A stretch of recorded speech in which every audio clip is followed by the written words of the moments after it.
the school administration building when they had all of the meetings, the committee meetings there. Oh, okay. Right here. It's an HD camera. And I wanted to see if there was any interest in getting a group from the library to start a show. Okay. Monthly to begin with, talking about things that are going on at the library. I think we love that. We have some people So I on staff have who are regularly. some equipment that I could give to it, a little expertise to get it started. Okay. And, you know, I just don't have the time to go all the time to do it. Yeah. Oh, But that's exciting. they could create their own, Yep. you know, free editing software and stuff that's out there. You know, you could, put that on a computer and the kids could edit their own programs, Oh, that would be awesome. promote things at the library. Right. So, Oh, no, that's a great idea. Thanks. I gave up at 11:30. Good morning, all right. 12:45. 11:30, I stopped doing budgets and, because I couldn't see the numbers. Yeah, we're anymore. dealing with the My eyes were going buggy barriers. watching last night's meeting Alderman here. Jerry? Didn't end till How are you 1:45. feeling? Tired. Same as me. Yeah. I don't know why I'm laughing. Barriers, No, it's better than extended crying. dining stuff. Right. I said, I don't know why I'm laughing, but it's better than crying about it.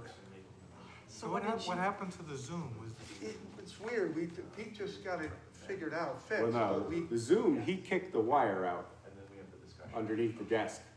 So that's why Zoom was lost. but So, that's something we got, so we have to reinstall that, but Wow. it was weird. I mean, the big thing is you could hear it, because, I mean, if we couldn't hear it, then we'd be in total trouble, you know, but so the But- people watching it, were they able to watch the meeting? they were not able to Jeff was see still at you. home doing Right, they things, could not see fortunately, you, they but were, still, there was a, he there has was an a hour and a half graph. drive here And we this couldn't morning. find out where it was coming from, but everything we did, and everything to Comcast, if you're watching it, was fine. It was only the people on Zoom in the return where they wanted to look at the window in their Zoom of the chamber, they couldn't see it, but they could hear you, they heard it, I think. I mean, we still don't really know what happened, I mean, it just, I don't know. We gotta Well, I go. really don't know what happened. My wife said, well, so what was the result of the meeting? And I said, I'm not sure. There's so many, Well, they pushed it through to go to the Board of Aldermen.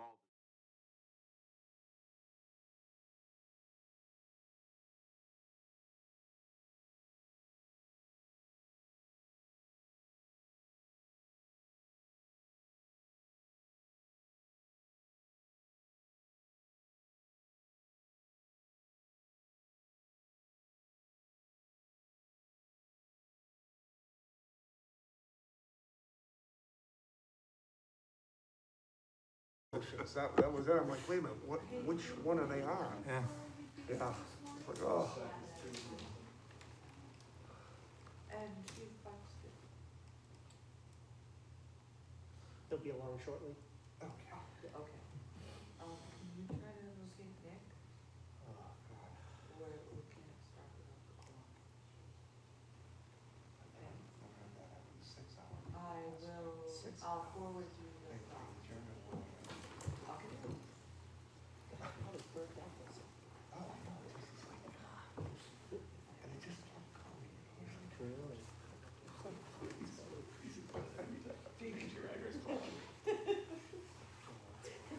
That's a quick turnaround for you. Yeah, but it's fine, thank God. Yeah, yeah, yeah. Okay. Kind of live through the day.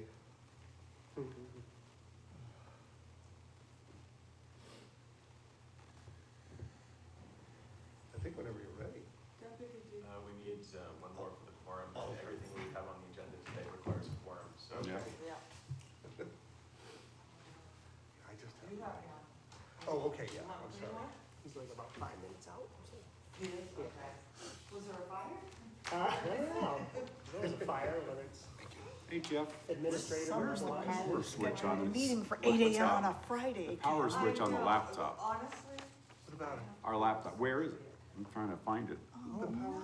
Usually it powers up, but Must be, I shut it off last Oh, night. It's a yeah, no, minor thing, but, Yeah, I'm You're sorry. right. I think, but that was mine. Otherwise, I think it didn't come over. It is here somewhere. It's either. I know it's somewhere. I don't think that's a book. No, Well, maybe gotcha. it is. But yeah, It's not labeled, that's interesting. Unless you wanna give me a motion when you're gonna start the meeting. Yeah, I'll wave my hand when we're ready to start. yeah, you should go on. 8 a.m. Yeah, he's gonna wait For for. that case, I'll say nothing like 7 o'clock, because, you know, it was a school night.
So welcome everyone to a special meeting of the Cable Television Advisory Board.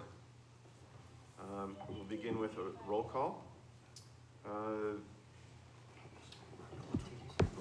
Steve Buxton, Present. Lauren Byers is joining us by Zoom. That's a hot mic. Andrew Sonoda's here. Justin Chapman is not. Joe Fay. Present. Alderman Ernest Jetty. Here. Kimberly Kleiner. Here. Cheryl Linder is not. Jennifer McCormick. Here. Nick Miserovich has not joined us yet. And Cole Morgan is also not here. All right, there is a quorum, so we'll proceed. First item, comments from members of the public. Is any?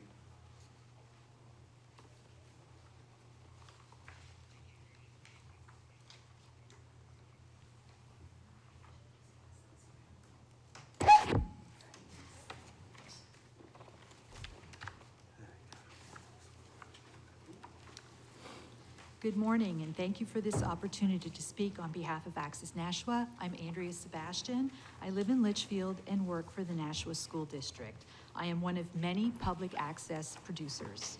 I first got to know the team at Access Nashua when a couple of my girlfriends and I decided to host a talk show about everything and anything. It was called The Loft, and every episode we would focus on a person who is part of the Nashua community. Some of the topics we covered included the mayoral candidates, personal fitness, drug addiction, and local events, including Christmas at the Hunt. I became part of a Care for a Cause committee that was for St. Joseph Hospital. We were doing a fundraiser for a new mobile health van. I reached out to the Access Nashua team to see if they could help us with some promotion. We ended up producing a couple of videos that highlighted the old vehicle and the need for a new one. I know that the videos that the Access Nashua team created was a major contributor to a successful project. Another project I worked on with the team at Access Nashua was to promote the Art Hub. We created a 30-second PSA highlighting Nashua's art scene. That brings me to today. I recently approached the team with another show idea. It is a little different than most shows on television. It is called Guided Crossings, and every episode discusses various aspects of death and dying. I was extremely nervous to bring up an idea like this, but again, Dick Gagnon did not disappoint. I then worked with Dan Young, the creative director, to bring my vision of a death cafe background to reality. I am one of many producers who share similar experiences. I would like to read a couple of excerpts from others and provide you with the letters in full. From the perspective of a board member with the Nashua International Sculpture Symposium, I've had the fortune to view up close your projects with NISS, particularly around children's events. The video that have been created are fresh and innovating, engaging and fun. You and your team are professional, accessible, community-focused, and easy to work with. It is obvious that you care about the community that you live and work in, and that your programming reflects and enhances it. Tanya Prather. For over 10 years, Access Nashua has provided airtime to the Unitarian Universalist Church of Nashua.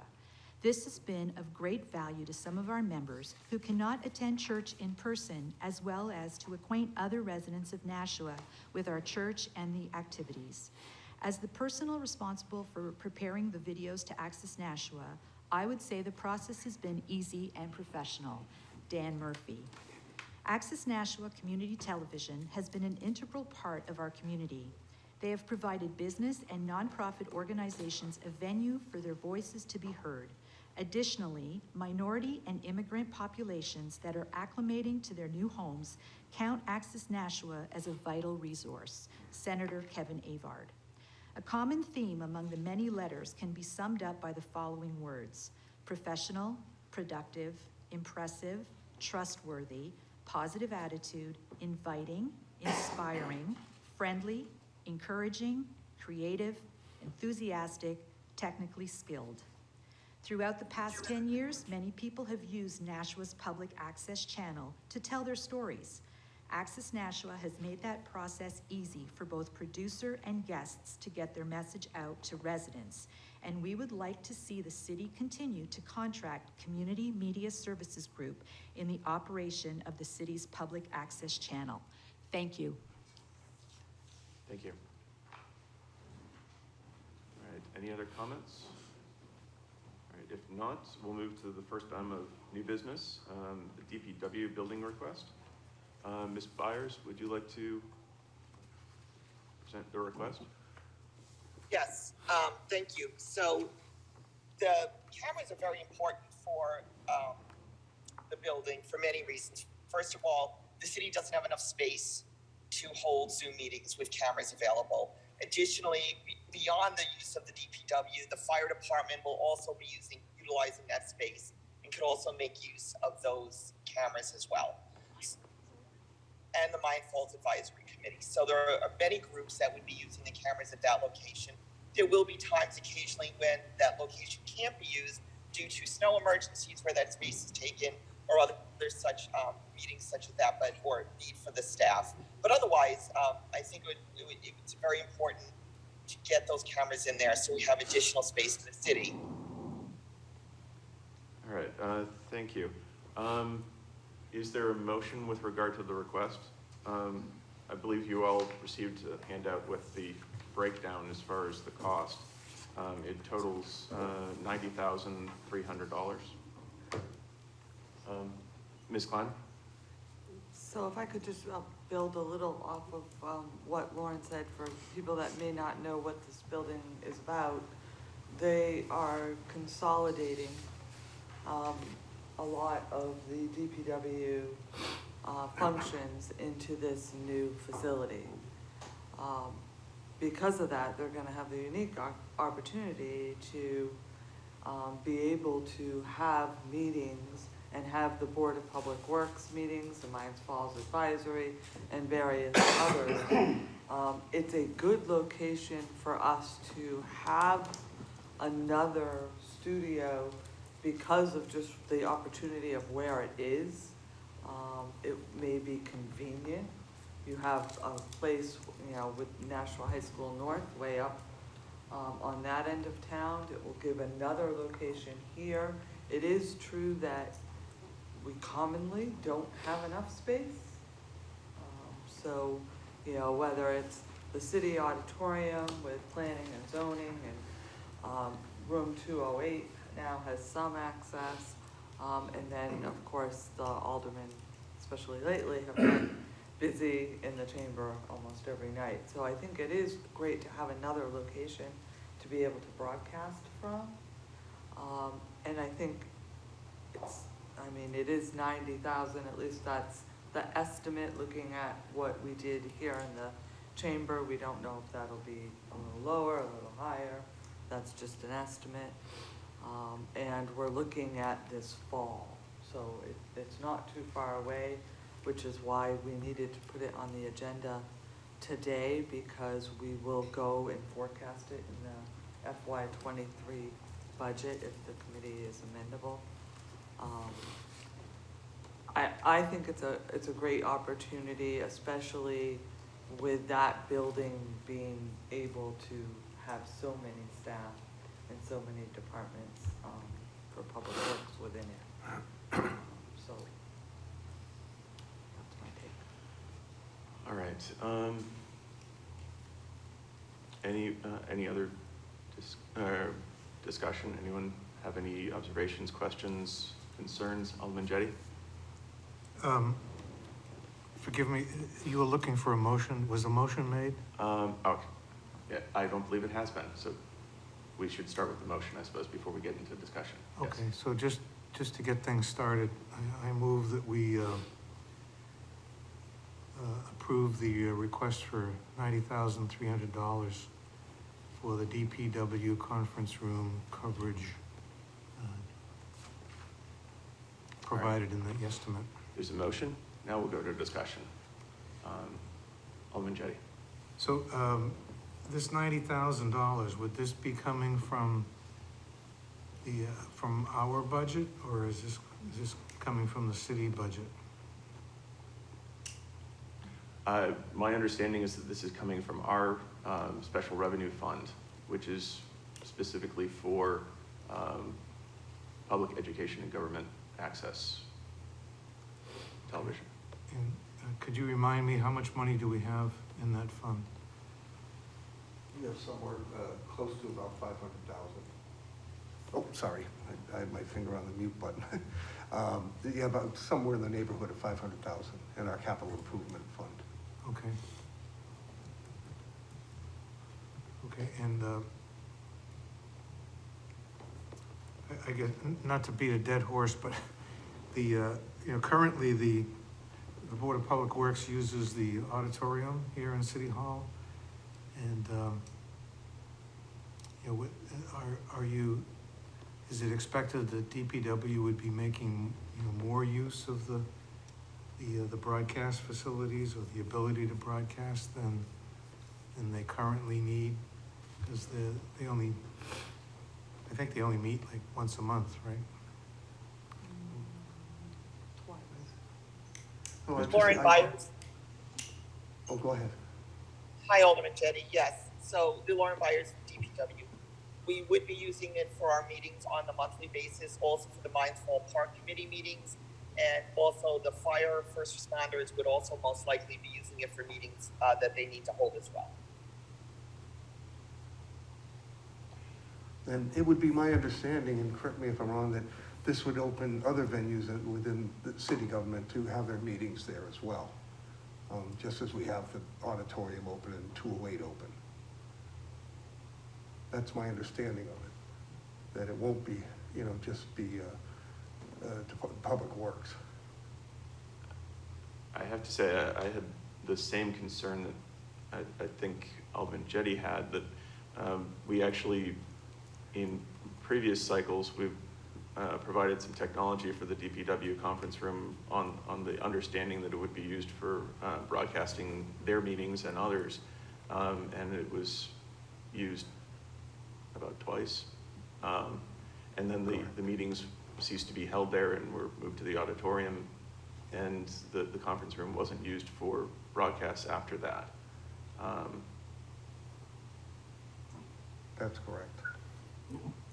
I also had a question of Ms. Byers, Pete Johnson here. I just am curious, typically your facilities close at 5 o'clock. If somebody were wanting to have a city meeting there after hours, is that something that's possible, or is this only going to be open during business hours? Lauren Byers, DPW. To answer both questions that were raised, the first one about only utilizing our conference room a couple of times, we could not hold our meetings there because one of the commissioners did not feel safe in the building to come to those meetings, so we had to move them out of our conference room. And then as far as access after 5 p.m., as long as there was a responsible city personnel to let people in there to go to that meeting and then close up afterwards, that would be something that would definitely be possible.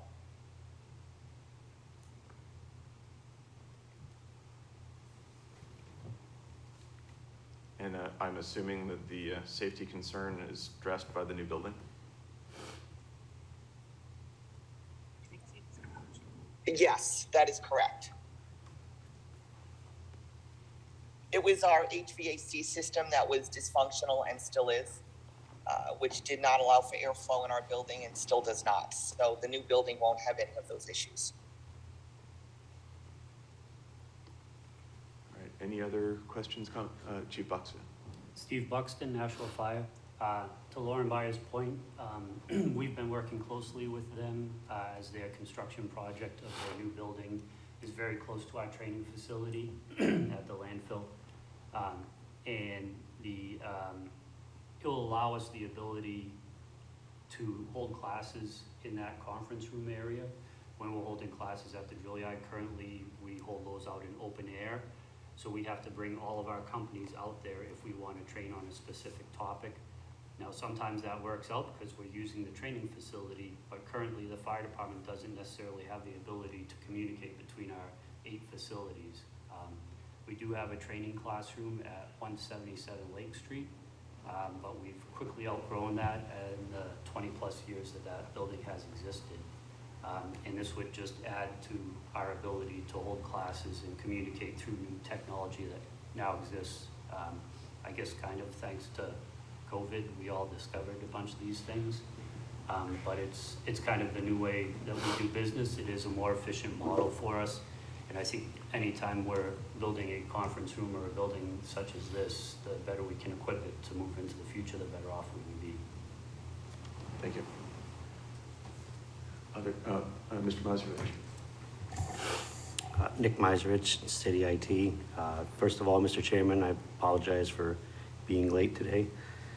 My big question, well, first of all, I'd like to state that I'm pleased to hear that this room will be open to other departments wishing to utilize the equipment.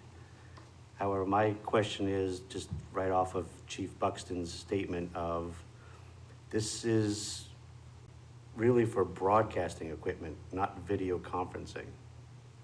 So I guess I would like some additional information from Mr. Painter or Mr. Johnson on how this will facilitate Chief Buxton's needs.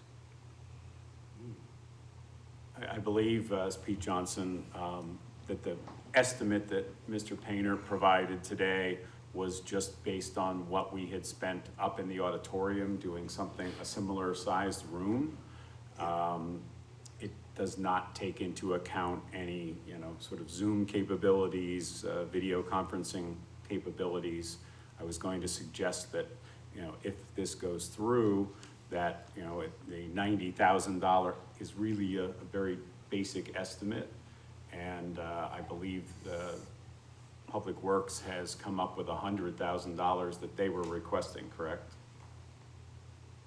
I believe that I'd seen that at some place before. Kim Kleiner, I'm sorry, I don't understand the question as far as they've come up with. That was their initial estimate on their side. They said they were looking for $100,000.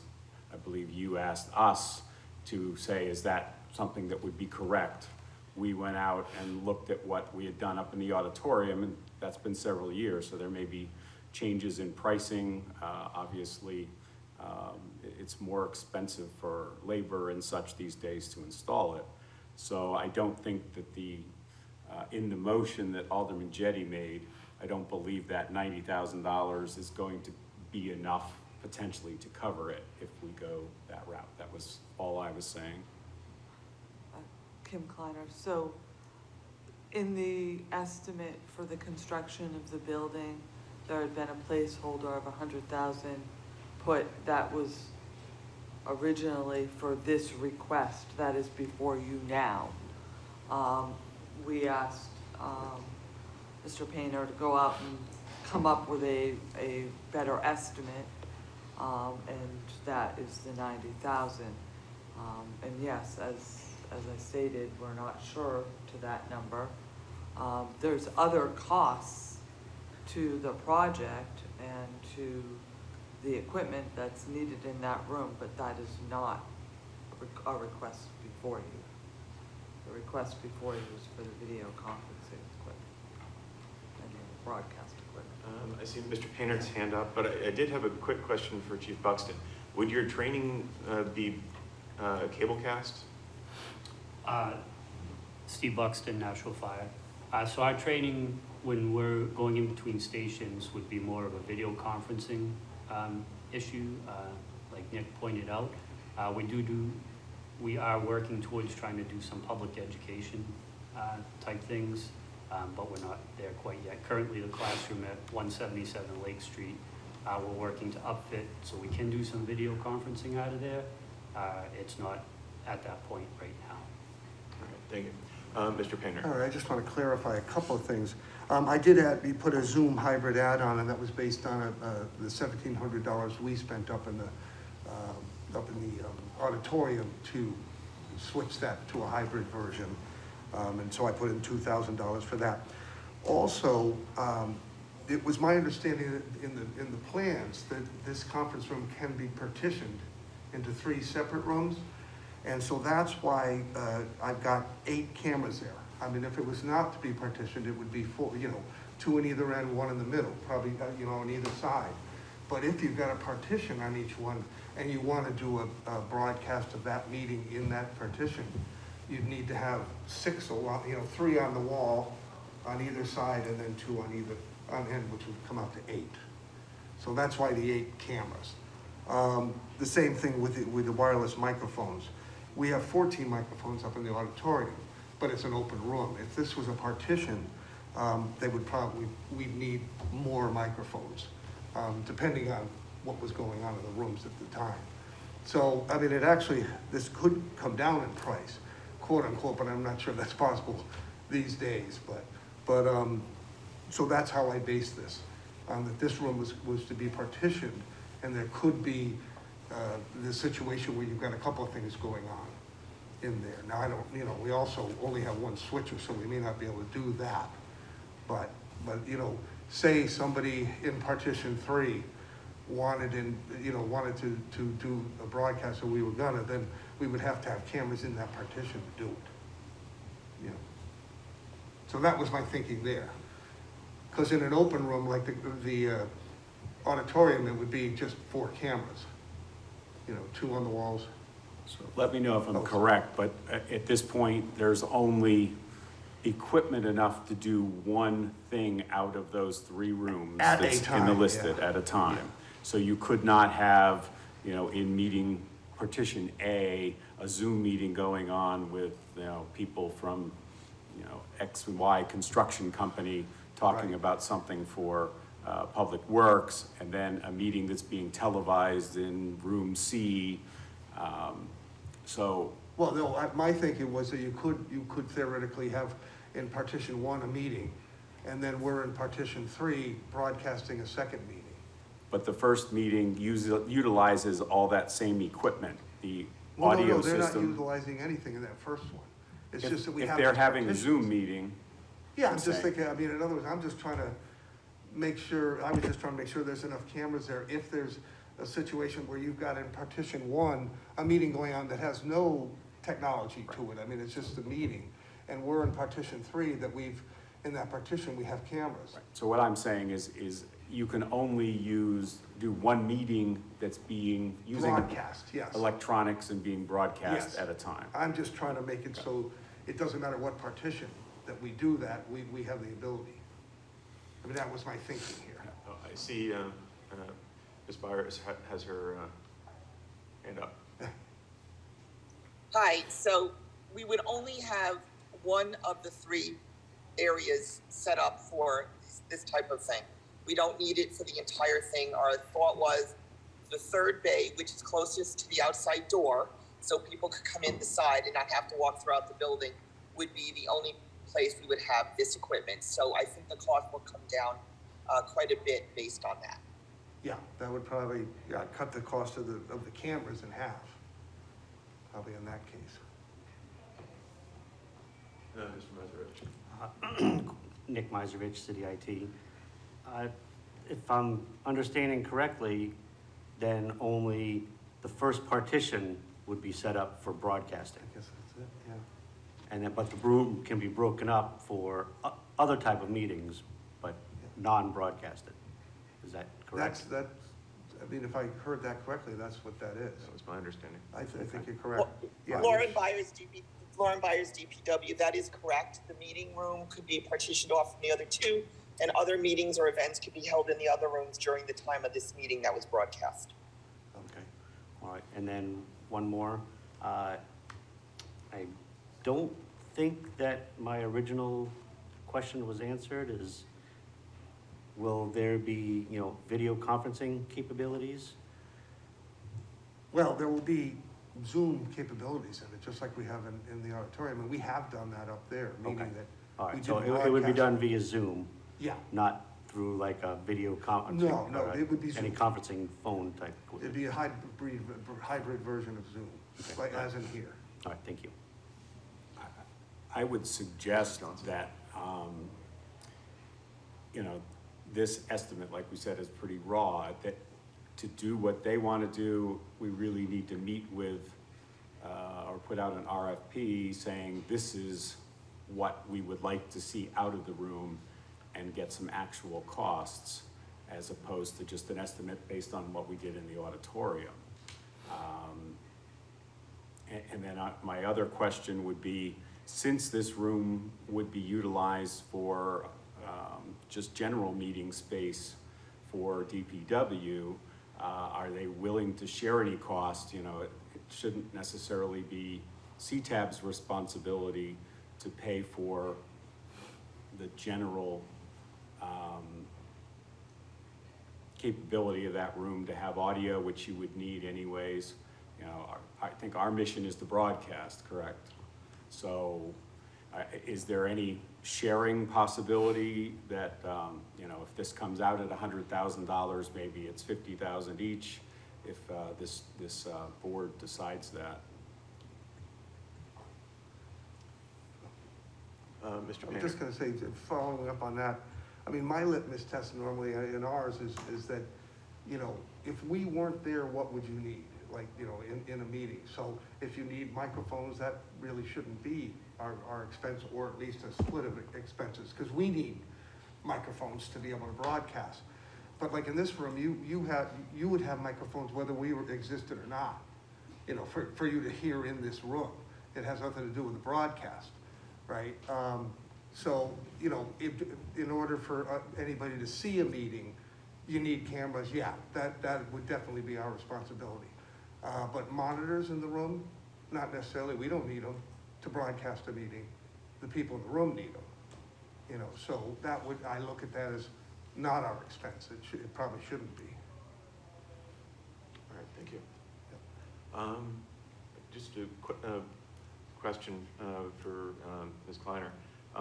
The timeline on when a decision on this needs to be made. I know it's related to the budget process for the city. Can you give us some guidance as far as? Yes, Kim Kleiner, Director of Administrative Services.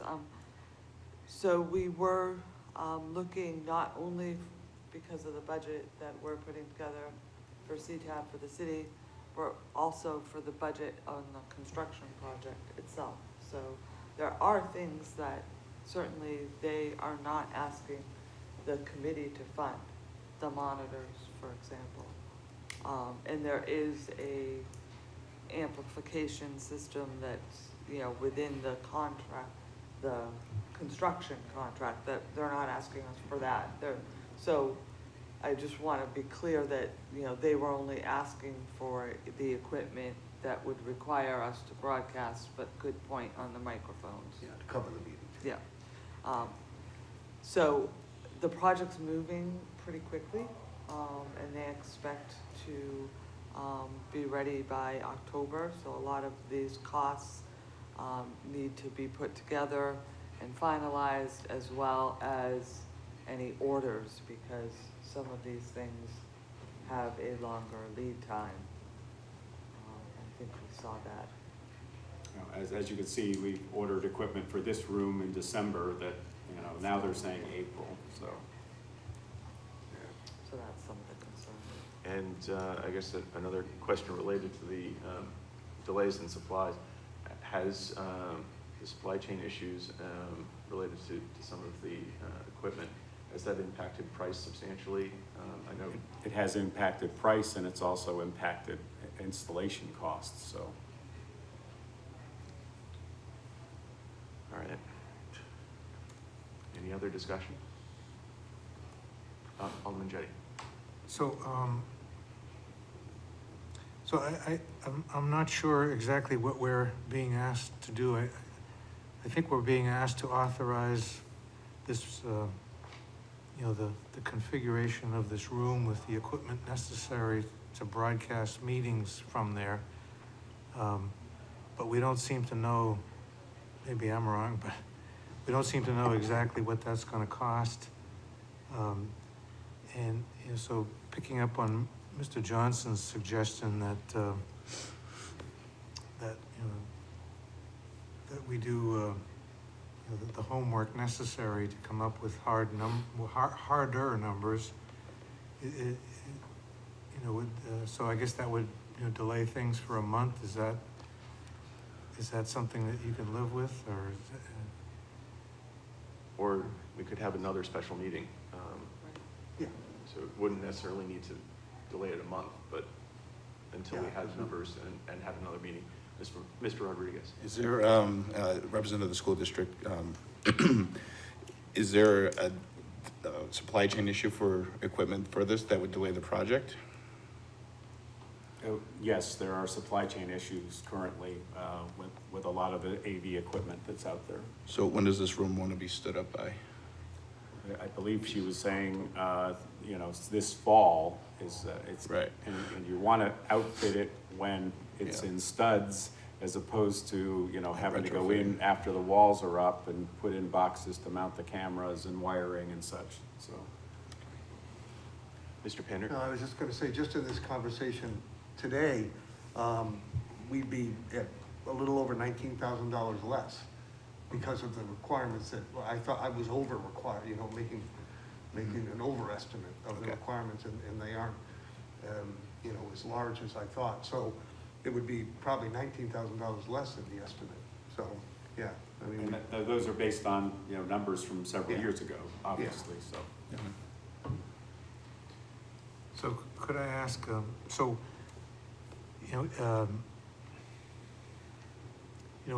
if we pass this as is, where does it go from here, and how do those numbers get, I believe it still has nailed to go down? through the regular city process. It's just because it's coming out of our special revenue fund that it requires our approval as well as the city's usual process for the expenditure of this amount of money. So I believe it still goes to Finance Committee. And as I said, the typical process for city purchasing of something like this. Mr. Rodriguez? Do you have an installer in mind? A company to, do I'm sorry? you have an installer or a company in mind to? I mean, I think we'd probably go out to the RFP, right? And see who's I out think given the price, it would have to go out for bid, Okay. so. there. Yeah. We have favored vendors that we Right. use, but. Yep. Any other questions? Alderman Jettie? So, I'm sorry, I'm sorry if I'm, having difficulty grasping this. So we can go ahead and authorize this, and then the numbers get harder as we go along, the proper, vetting takes place, and this is just, launching the process, so to speak? Is that? I have to say I'm a little nervous about the squishy numbers myself, but we're the first approval that's required, not the last. Yes, I'm sure the Board of Aldermen will be more strict as far as their requirements for the numbers, So might I suggest, if the board here is interested in looking at this, maybe we look at a not to exceed number and put a price on what we're willing to give up for, out of our budget for this program. So, maybe it's 50,000 or 75,000, but rather than pulling up a number that's specific, look at a number that we would contribute to the project. Does that make sense? sounds attractive to me. Ms. Kleiner? So Kim Kleiner, one of our concerns was to ensure that the committee was amendable to this type of project, right? So it does require us to go out for an RFP and come up with some hard numbers, which will go to the finance committee. But before we started that process, we wanted to make sure that this was even an avenue the committee was amendable to us pursuing. There is some concern about getting the equipment in time for us to meet the ongoing construction, which will be happening, this summer, in early fall. So we would have to work with city purchasing to get an RFP out very shortly, and then go through the normal contract process, and bring it to finance, and we'd update this board. And I think the not to exceed is a great idea, because it gives us some room that the committee is comfortable with, if they are. Mr. Johnson? I would tend to think that, given what we do, it's not going to be cost beneficial for us if it's only doing one meeting a month for Board of Public Works. It has to be open and available at times when people need meeting rooms, for it to be, I think, cost effective for us to go in there and say we want to outfit this or help outfit this room for television. We could easily send a camera operator with a tripod and a microphone to put on the table, just to do one meeting a month. So I think that's where it stands, with making sure that this is open and available for others to utilize, and that it gets utilized. Alderman Jettie? Yeah, so where does the Board of Public Works stand on this? Has this issue gone before them? Are they looking to, willing to contribute money to it? It sounds like a joint process, and now I'm hearing the fire department would also use it. They and the fire commissioners, have they looked at this? Are they willing to participate? It sounds like it could be a joint project, but I don't know if the Board of Public Works, I'm assuming they're on board, but I don't know, and the fire commissioners, so maybe we could hear from those entities. Ms. Byers? Lauren Byers, DPW. I'll have to go back to the office with this one and find out which direction they'd like to take. I think the best case scenario coming out of this meeting would have been a not to exceed situation, and then looking into it further as far as RFPs, maybe in the future withdrawing it if we find out it isn't a viable option. So I think if the committee could see clear to do the not to exceed and then give us some time to determine whether or not we should proceed, but that at least would get the ball rolling should we need to decide to move forward, and give us time to order the equipment. But as far as making a definitive statement on the BPW support or the administration support, I'd have to get back to you on that.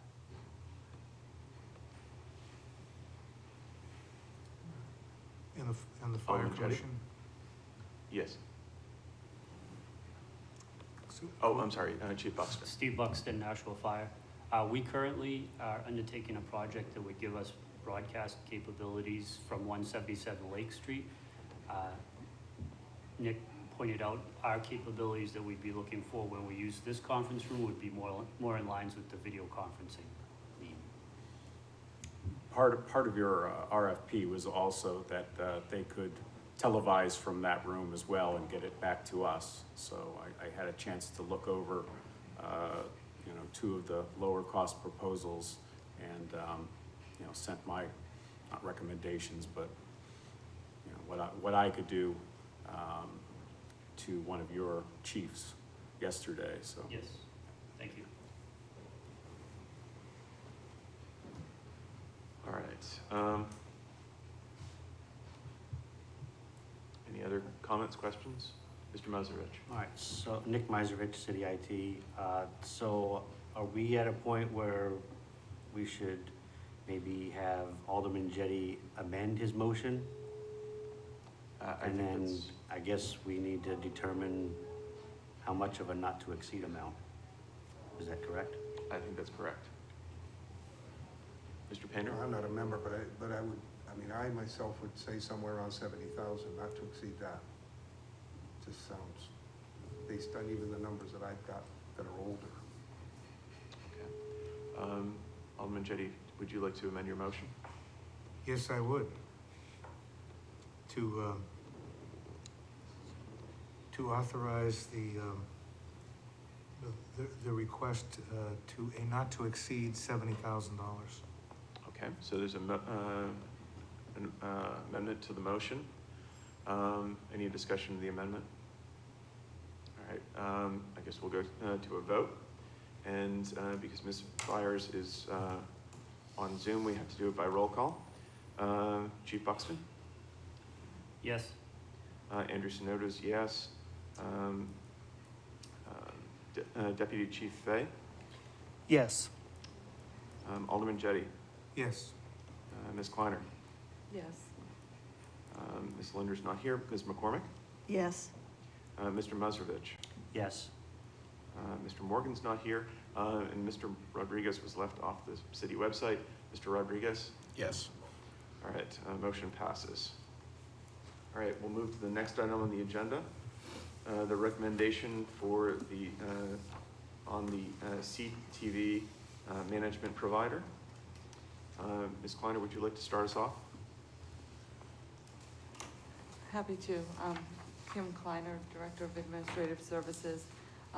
So as many of you know, there was an RFP put out for this project. There were 2 respondents. I believe the the entire committee has had a chance to review the proposals. There was a smaller group that met and interviewed both of the individual groups that responded. And so those notes have been shared, and you should have received those last Friday. So going forward from where we are is there needs to be a recommendation on who this committee recommends that the administration moves forward with. From there, there's still a lot to the process. So there would have to be some sort of contract negotiation. There'd be a finalization of the contract. The contract has to go through the city, normal city processes, in this case to include the Finance Committee and the Board of Aldermen.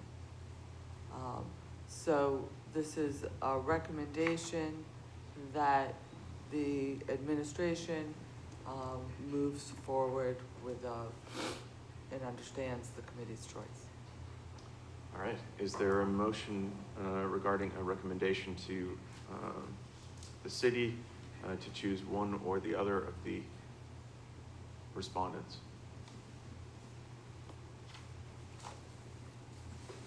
Could I ask a question? Yes, Alderman Jettie.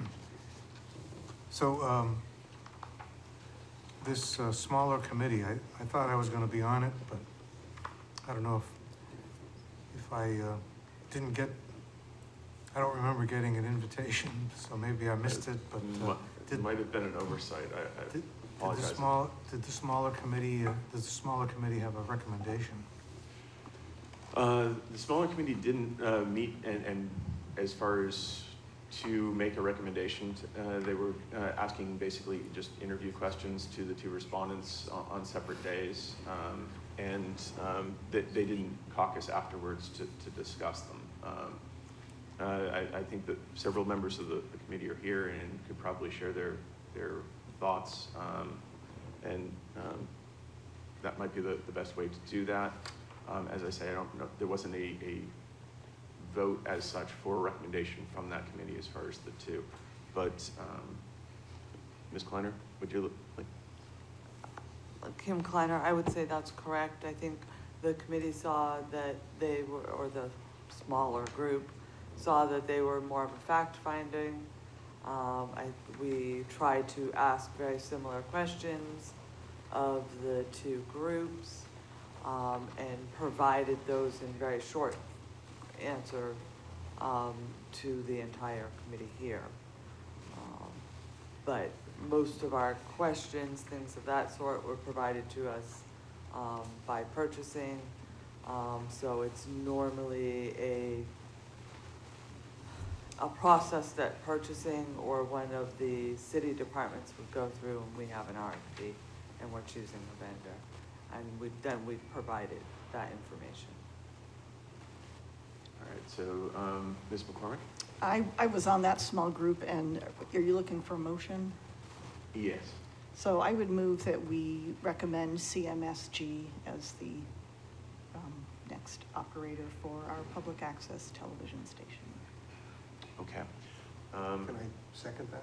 Well, we don't need a second, Oh, okay. because we'll go into discussions, and also you're not a member of CTAB, so. Oh, yeah. I have to remember that. Appreciate the enthusiasm, but, all right, we'll have discussion of the motion. Would anyone like to start off? Well, could we hear from the members of the smaller committee as to, could we hear from Ms. McCormick why she's recommending? I'll add my comments. So I participated in the two interviews, and I read both of the proposals, and in my opinion, CMSG demonstrated a more thorough understanding of a public access television station and a stronger commitment to community participation in programming. I think both teams had the technical expertise, but for public access, I think CMSG is the right choice.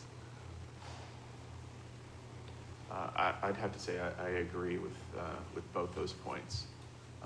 I thought both proposals were technically competent, and there were certainly aspects of both proposals that were appealing. But I think as far as having, well, certainly given the CMSG's experience with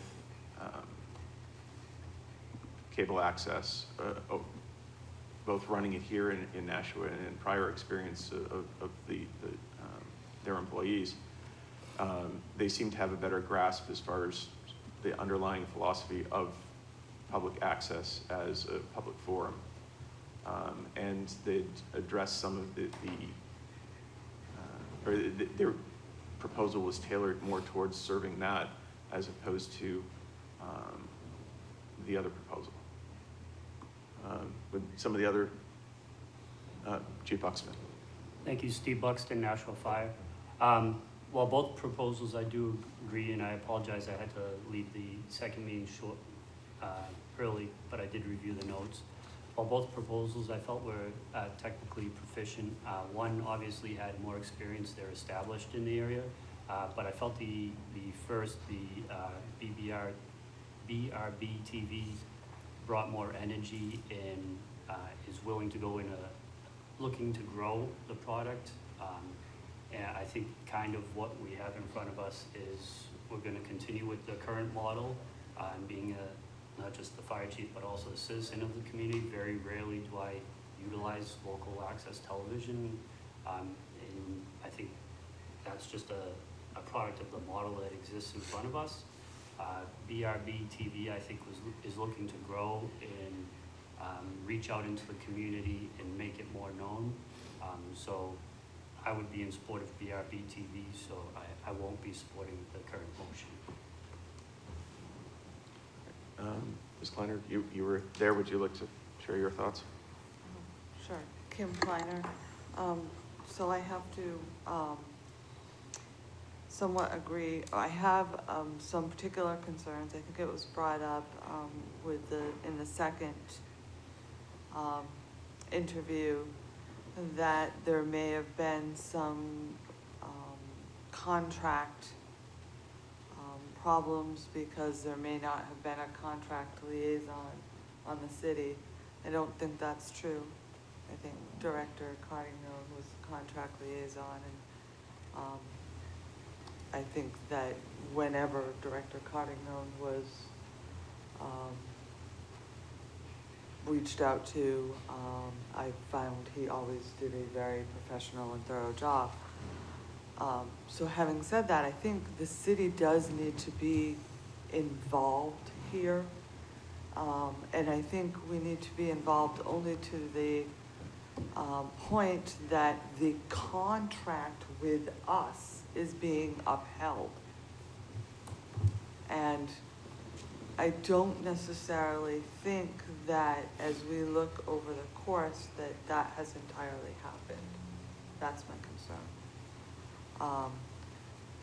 Off the Chief Buxton's comments, I do agree that there was some energy. There's certainly a familiarity, I can't say it, with BRB. They're familiar with our city. They've been doing a lot of shows and gathering of information and reaching out to people. And so I think through the radio, at least, they have a really good comprehension of where the city is, both our population and where we're intending to move. Do they have as much experience with public access TV? Absolutely not. And I think that's why they brought that other gentleman in who does have thorough knowledge over 30 years with public access. And they've also brought in the Chodes, who certainly have a lot of experience in public television. So I think they've wrapped a good team around them Do they have as much experience as CMSG? I mean, no.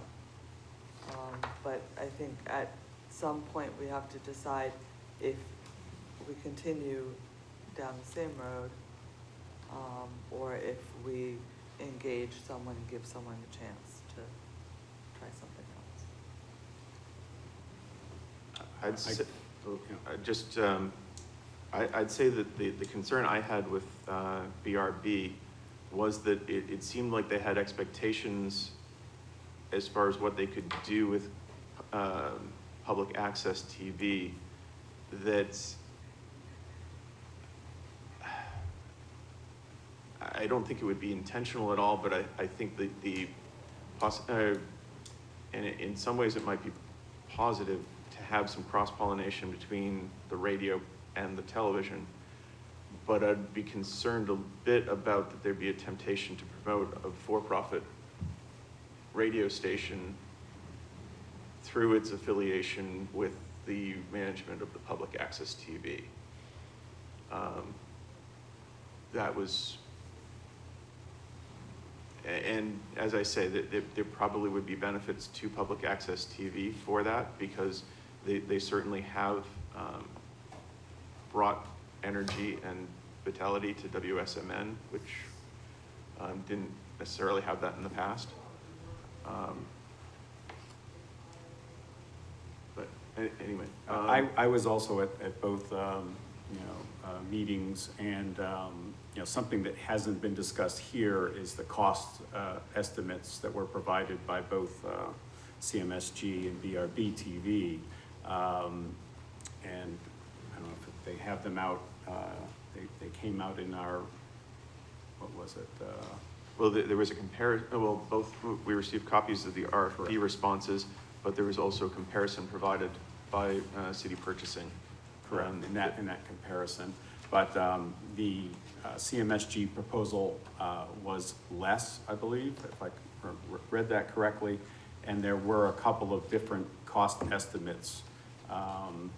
One based on having news, an additional news broadcast, and the other was if the city provided a studio operator, or CMSG would provide that.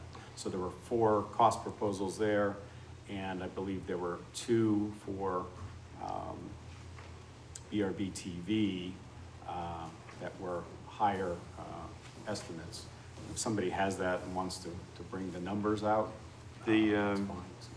BRB proposal was $175,000 in the first year, $163,800 in the second year, $168,000 in the third year. CMSG, they had different proposals based on 4 different proposals for different scopes of work, prices ranging on a per annual basis of $145,000 to a high of $165,000.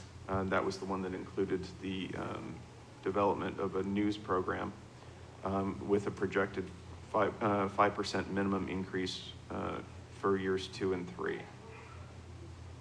So. Okay, and then one of the other things in the BRB proposal was a list of items in an Appendix 1 that were sort of add-ons but did not list pricing. So should those also be discussed, potentially today, but there could be additional costs depending on, what direction the city would want to go, so. And their cost was already substantially more than most of the proposals for CMSG.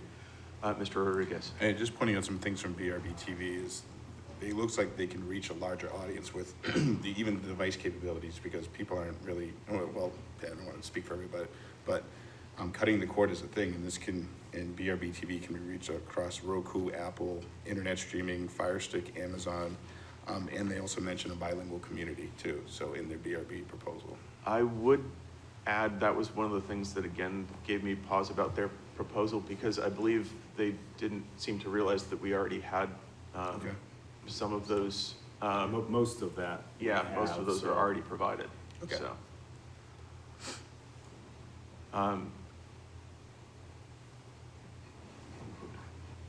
Any other discussion? All right. Mr. Mazerovich? Nick Miserich, City IT. So CMSG has 4 proposals versus BRB's single proposal, if I interpreting these results accurately. So what's the difference between CMSG's 4 proposals? Okay, so, So I did mention that a little bit, if you allow me to do that. sure. So at one point, we were discussing at CTAB whether or not to have a city employee manage the studio. So 2 of their proposals, and one has a studio manager provided by the city, the other has a studio manager provided by CMSG. And in the other 2 proposals, they're basically the same, but add doing a news show, doing local news. And that was the added cost on the other 2 proposals. The first proposal was $145,000 for the first year, and that was basically a continuation of the current scope of work. The second proposal was $100,200, and that was the one where a city employee would be taking over for a portion of what they're currently doing now. Proposal C was $165,000, and that, I believe, was the one that included the television news program being developed. And then proposal D Was with the news, but with the city still. Oh, okay, and that was providing $120,000. So both of the really low value ones there include an additional cost to the city, and that would have another employee. There'd be a cost shift to the city of the employee. But the second and the third proposal, the difference is that the first proposal was basically the current scope of work, but more strictly controlled by our contracts that we'd be working on. And then proposal C was the one that included the news program. Mr. Rodriguez? Thank you. Greg Rodriguez, Nashua School District. Would it be worth this committee voting on which proposal we want to move forward to if we were going to put a motion for CMSG? I think it probably would be. Because there's a vast price difference between each proposal. Even proposal C and B is $65,000. Right. Mr. Meserich? One other thing to consider, using these numbers, they're anticipating that the salary of this individual would be $45,000. That's not entirely correct. That's just direct cost. That does not include the indirect costs. So the cost to the city is going to be much higher than that $45,000. Correct, and I think we discussed that back at the time, that they were willing to give up some because the studio person would also be working for the government and education channels. So the city was gonna take a portion of that if we were to go that direction, so. And those numbers had already been made up last year by the city. I don't remember the exact salary it was based on, but those numbers were brought up by Janet Graziano. Kim Kleiner. So there was some initial discussion back at last fall. I don't think that the administration made a decision either way on whether the city would be amenable to adding another staff person on the city payroll. And yes, to that point, it would be much more than just their salary, because you'd have to factor pension benefits, FICA, Medi, all that. So, I mean, generally, on an average, we at least say half of the salary.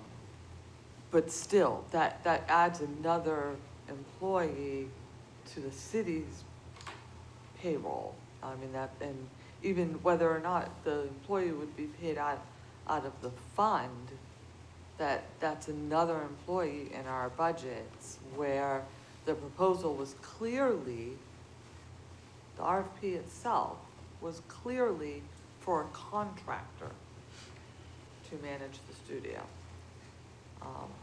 That was the RFP that was set forth. To the other point of the differences in the cost, if you take the BRB, and you look at it, you know, in year 3, there are 168,000. CMSG, if you go with the news, and 5% each year, they're over 168,000. So I want to be careful to say that BRB is so much higher, because there's other costs to consider, and you have to consider what option you are interested in. You know, BRB includes the news show at that cost. So I think there's, you know, we tried to be as careful as we could with the notes we put out and asking a lot of the similar questions. But I think that we really you have to really look at purchasing manager Parkinson's synopsis to understand, because it's not apples to oranges, like apples to apples. And I think there's also something to be thought, I think this committee needs to decide whether we want to get into the news business at all.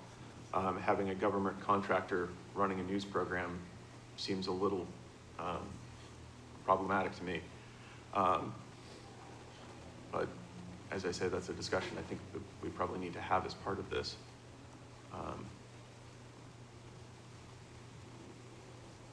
So Ms. McCormick. I think I'm off track. So I think the latest question, and I think it was you, Mr. Rodriguez, said, should we be choosing which of CMSG's proposals prices we'd be selecting? I would prefer, or I think it makes sense to me, for the committee to choose which firm is more qualified, which firm we want to award the contract to. I think that next bit, which package, or if we chose CMSG, that seems like a different discussion, and I'm not sure all of that is for this committee to decide. Adding another city employee or not is really probably outside of our purview. That could all be discussed in the contract negotiations after you select a provider. Well, I would also add that this is where the advisory and our advisory board comes into play. We are making a recommendation to the city, both the administration and the aldermen. I know over the years our mandate has grown where we actually have some actual binding authority on some things, our previous discussion being one of them. But in this particular case, we are advisory. So,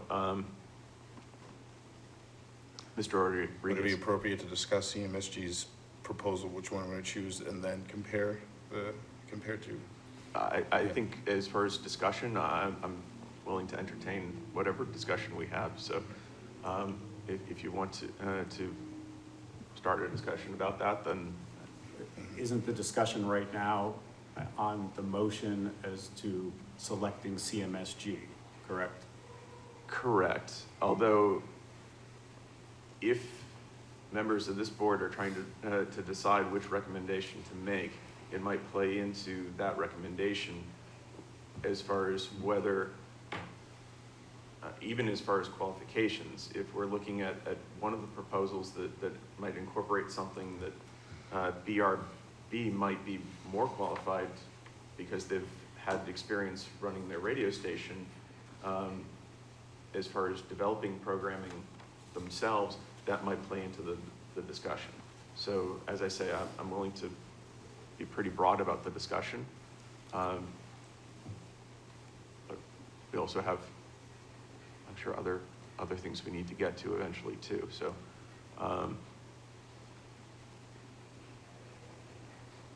Mr. Mazurich. Well, I'll offer my, Nick Miserich, City IT. I'll offer my opinion on this to my fellow members. It seems to be that to compare the two entities in more lines of apples to apples, we would be better off looking at proposal C from CMSG, and compare that to BRB. And since, you know, someone mentioned cost, the costs are going to be approximately the same, since BRB projected their 3-year pricing and CMSG is requesting a 5% increase year over year. So therefore, the two are fairly identical in cost. So that should not be, or that will not be, my determining factor. All right.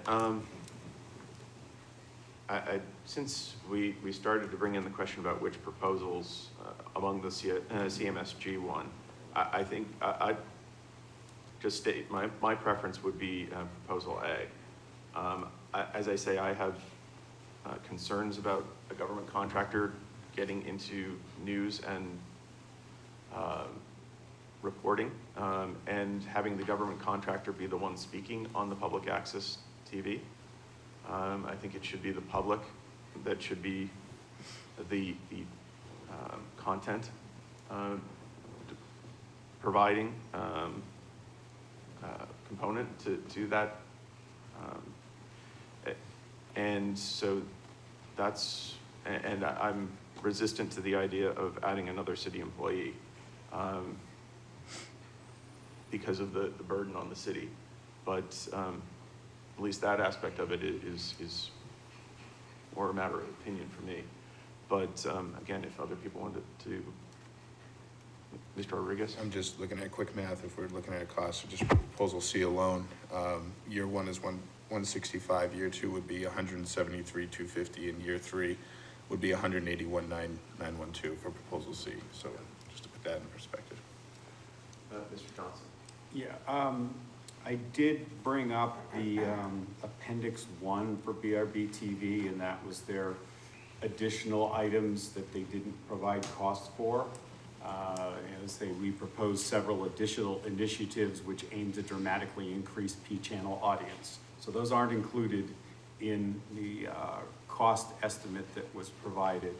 Options are not included in the basic proposal, but are proposed in response to a Q&A, and that they provide addendum 1. So some of the initiatives they're looking at are initiatives to promote viewership by rebranding the channel and having a BRB TV app. That's one thing I had questions of in their proposal was, should the government sponsored channel be labeled as a private entity and supporting Bardis Russell Broadcasting, as opposed to it being the city public access channel. We're looking for somebody to operate the public access channel and to work with the public here, not to necessarily promote and create their own programming. Correct. So some of those things as part of the rebranding were things that Mr. Rodriguez brought up. Let's see.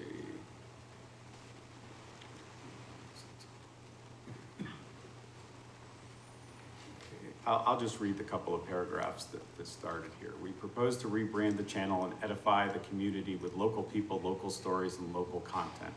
It would be watched locally and worldwide on BRB TV app.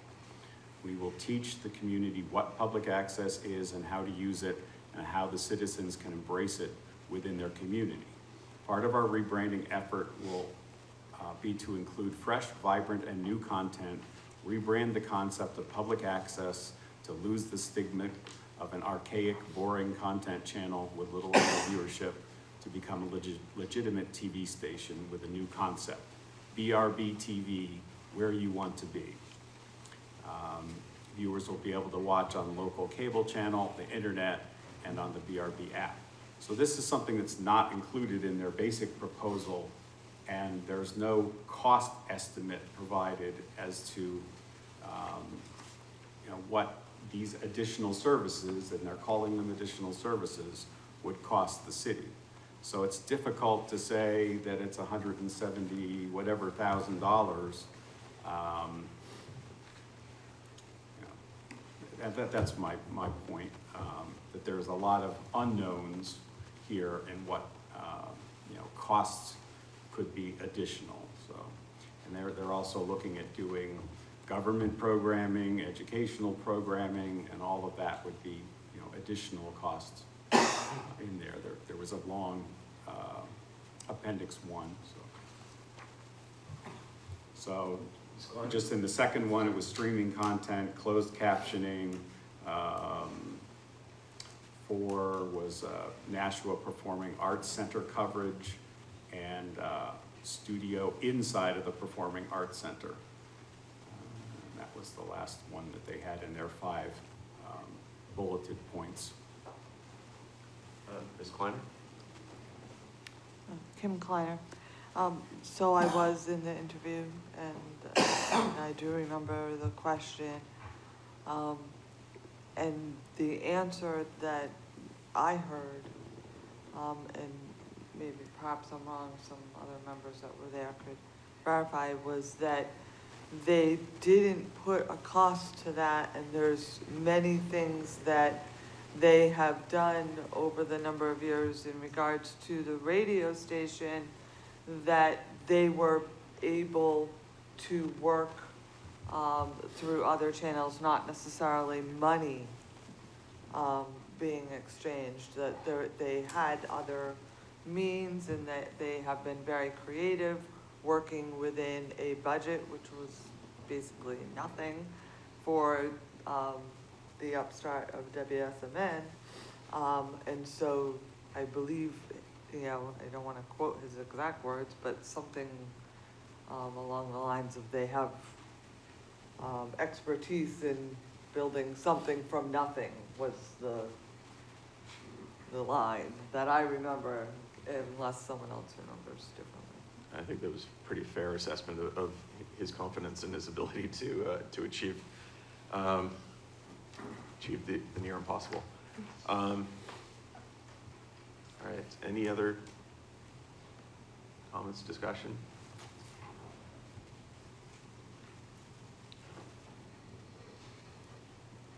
All right, then I guess we go to a vote.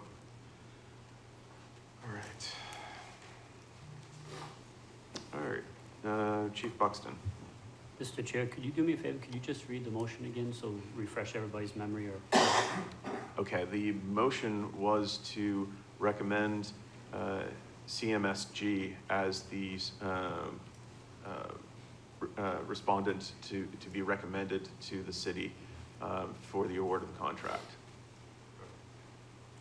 And it didn't include, as far as which of the sub proposals. That was my question.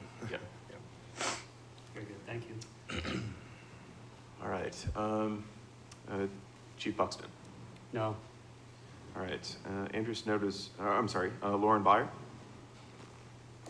You still there? Looks like she might have left us. All right, Andrew Snowdes, yes. Deputy Chief Fay? No. All right, Alderman Jettie? Yes. Ms. Kleiner? No. Jennifer McCormick, Yes. Nick Mizervich, No. and Mr. Morgan's not here. All right, so, I'm sorry, Mr. Rodriguez. I also vote no. All right, so the motion fails. All right, so I guess we need a new motion to approve BRB as the recommended respondent. Chief Buxton. I'd like to make that motion to recommend BRB TV to be awarded the bid. Okay, there's a motion. Discussion of the motion?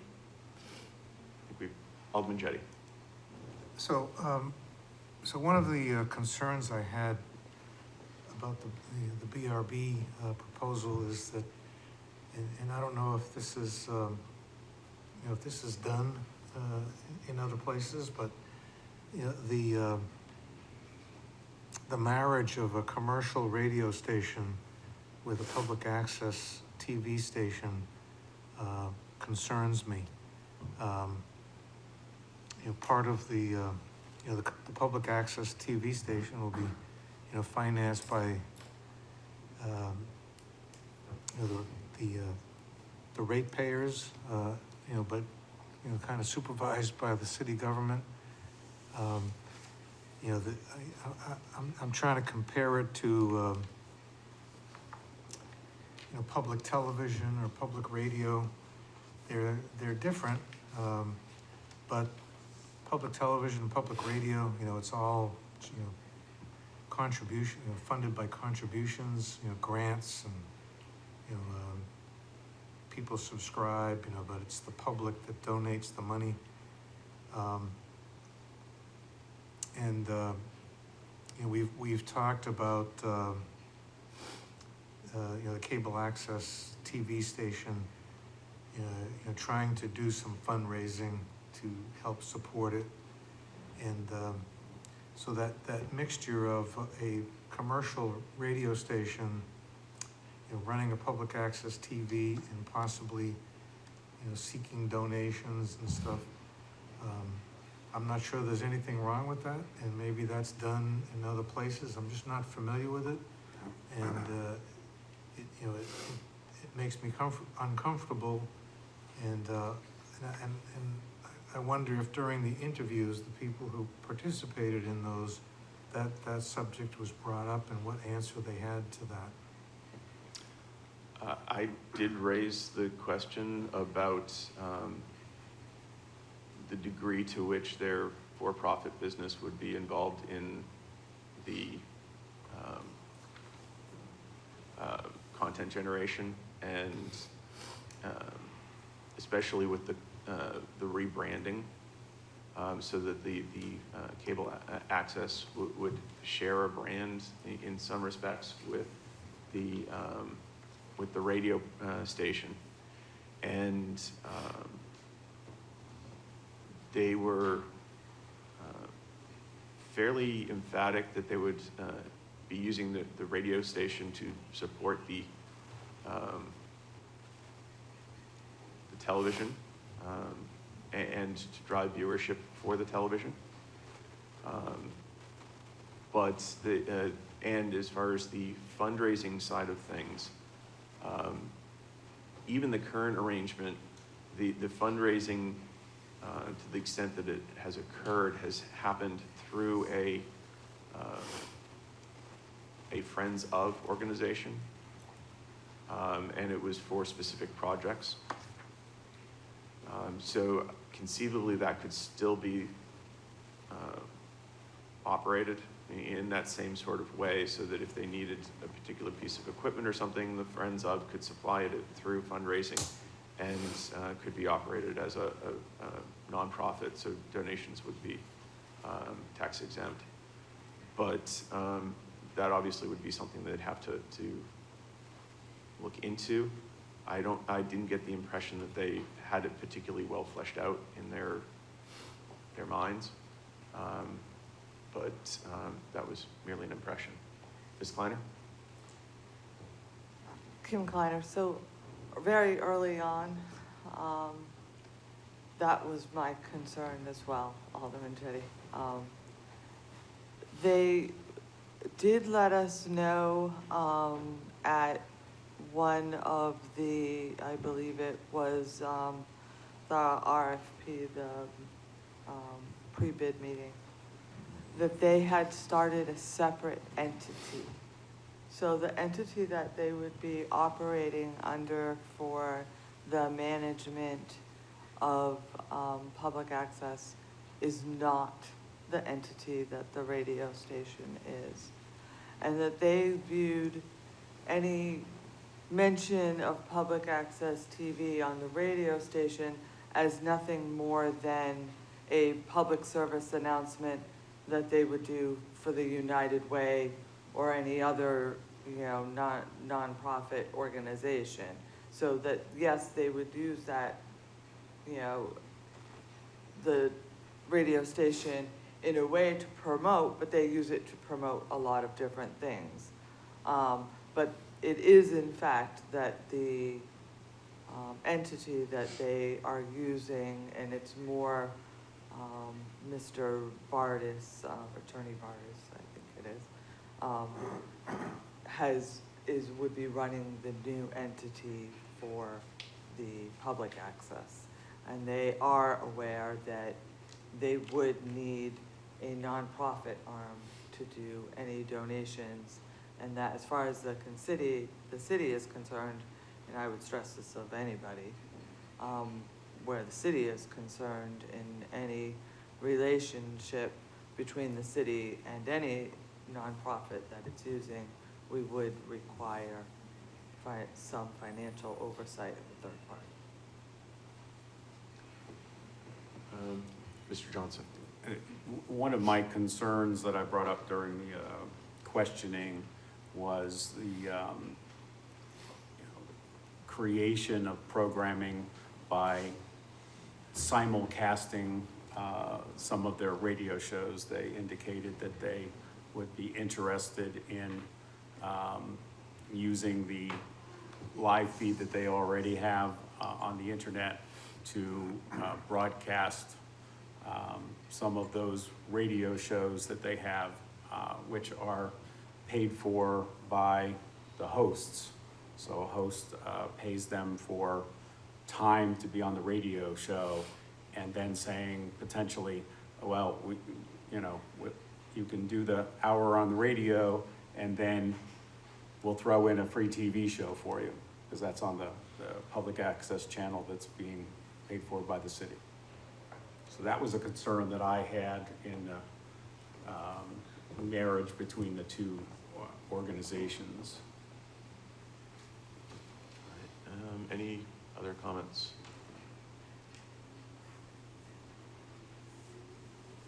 If not, we'll move to a vote. So the vote is on a motion to recommend BRB TV as the provider. Chief Buxton. Yes. All right, Andrew Sonoda, vote yes. Deputy Chief Fay. Yes. Alderman Jettie. Yes. Ms. Kleiner. Yes. Ms. Linder's still not here. Ms. McCormick. Yes. Mr. Muzervich. Yes. Mr. Morgan's still not here. Mr. Rodriguez. Yes. All right, the motion passes. Okay. Comments from the public? All right, seeing none. Remarks by members?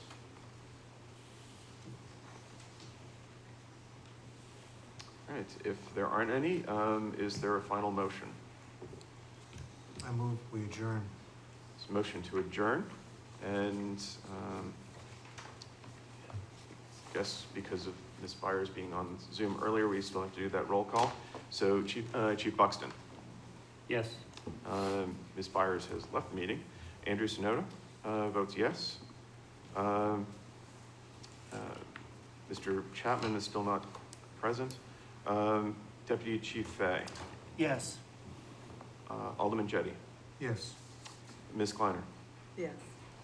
Ms. Linder's still not present, Ms. McCormick, Yes. Mr. Miserovich, Yes. Mr. Morgan is still not present, and Mr. Rodriguez. Yes. All right, thank you very much. Meeting is adjourned.